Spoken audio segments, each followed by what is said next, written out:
What's up guys, I'm Zane and today I'm going to show you how to fix Microsoft Authenticator app not working. Now first thing you should do is to simply go and open your Play Store, and now you should search for Microsoft Authenticator and make sure that you have the application with the latest update. So here as you can see I have no updates right here. Now if you still have the problem, you can go back and try to uninstall the application.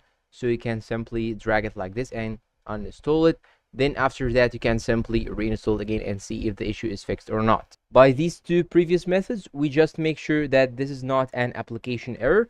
Now let's see the other options, and if you still have the problem, let's jump into the next steps. Now I want you to go to the settings. Then what you should do right now is to search here for date and time, then go to date and time right here and make sure that you have the time and date selected automatically and it's network provided.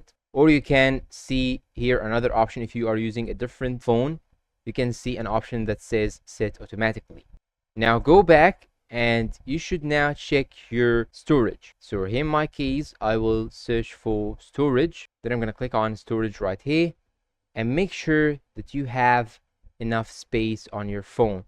Now here as you can see I have 24.9 gigabytes available, so this means that I have good storage. And the last thing that you can do is to simply restart your phone and see if the issue is fixed or not. And that is it. If you find this video helpful, please don't forget to support us with like, subscribe, comment, share, and see you guys in a new video.